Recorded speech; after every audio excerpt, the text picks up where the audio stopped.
Malcolm Jamal Warner, acteur, producteur, réalisateur américain, est décédé ce 20 juillet 2025. Pour ceux qui ne savent pas de qui je parle, il s'agit tout simplement donc de ce gars qui a été surtout connu pour jouer dans le Cosby Show. Il jouait donc le rôle du fils, de toute façon c'était le seul fils de la fratrie, au nom de Theo. Theo, donc du coup c'était le fils de Bill Cosby, qui jouait donc le papa de la famille. Donc grosse série afro-américaine. Pour ma part, c'était pour moi l'une des premières, la première même, série afro-américaine que je voyais, qui justement avait un sacré succès et participant fraîchement dans la pop culture. Et c'était une série familiale, cool. On voyait donc les différents épisodes. Je me rappelle petit, donc ça passait sur M6. Série que je regardais avec mes parents. Et ça me faisait rêver, ça me faisait rêver. Ça me faisait rêver, ça sortait un peu justement des choses qu'on pouvait voir à la télé, où on voyait tout le temps des Afro-Américains dans le ghetto. Et là, du coup, c'était les péripéties d'une famille un peu faux-folle, aisée. Papa gynécologue et la maman avocate. On les voyait grandir à travers le temps. Et effectivement, quand on regarde la première saison et la dernière, on a eu le temps de les voir évoluer. Et avant qu'il y ait des séries comme Prince de Bel-Air, avant qu'il y ait des séries comme Vie de famille, avant qu'il y ait des séries comme Ma famille d'abord, il y avait le Cosby Show. Et Theo, en l'occurrence Malcolm, incarnait, vous savez, ce gars sympa, ce gars frais, un peu marrant, parfois maladroit, qui a eu du succès avec les filles, etc. Et franchement, moi, ça m'a marqué. Comme quoi, l'importance d'avoir des modèles comme ça, des personnes qui nous ressemblent à la télé, c'est important. Et ça, c'était très rare. Surtout à l'époque. Surtout à l'époque. Parce que la série en question passait dans les années fin 80, début 90. Et c'était pas comme maintenant, chose courante. Ah.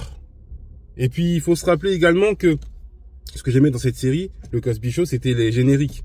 Surtout celui-ci, de la saison 6.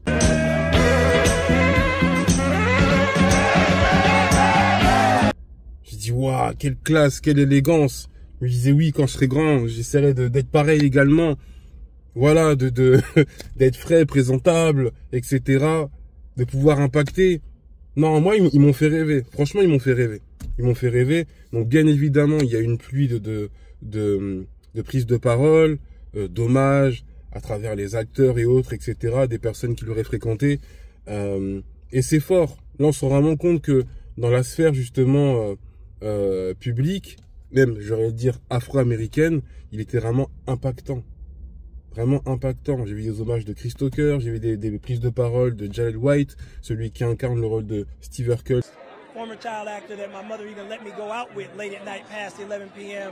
and I had a very close relationship with both him and Michelle Thomas. May they both rest in peace. So please remember him as a poet, a Grammy Award-winning musician, and an actor who did a lot more than just j'en passe.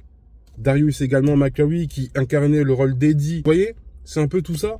Et c'était une référence pour ces acteurs surtout que j'ai cités. Il a ouvert la voie quelque part. Il a ouvert la voie quelque part. Non, c'est incroyable, incroyable.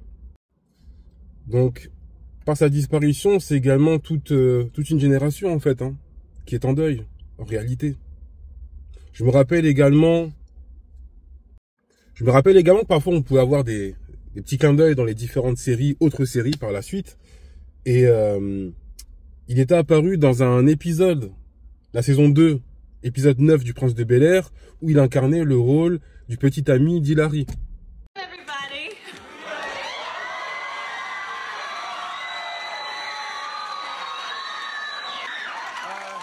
Good evening, Mrs. Banks, Mr. Banks. Regardez-moi cette classe, quelle élégance. Incroyable. Et puis en parallèle, donc il était également confié avec Will, parce qu'ils avaient fait un accident de voiture, et du coup ça s'était terminé au tribunal, etc. Passons. Je me rappelle également d'un autre clin d'œil. Ce monsieur qui a tant impacté apparaissait également dans le clip de Michael Jackson, Liberian Girl, titre très important de l'album Bad, et on le voit, il est au téléphone, il parle, et ça montre aussi quelque part qu'il faisait partie des figures incontournables de la communauté afro-américaine des années 80-90. Donc le fait qu'il soit dans le clip, ce n'est pas pour rien, ce n'est pas un hasard.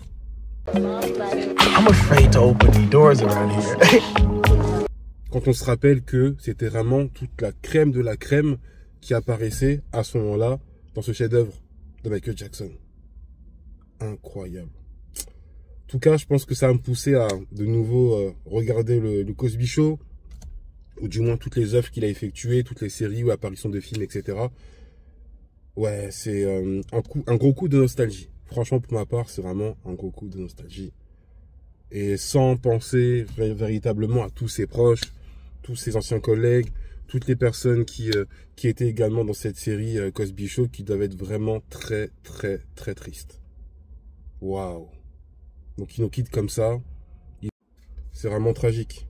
Il était en vacances au Costa Rica, en train de se baigner. Il a été emporté par un courant plus ou moins fort. Et pour finir en noyade. Donc des personnes qui ont vu la scène ont tenté de le réanimer, mais sans suite. Sans suite. C'est franchement tragique. En tout cas, fait vraiment partie des modèles de mon enfance, celui-là. Ah là là. Malcolm Jamal Warrior. Ah là là. Paix à son âme.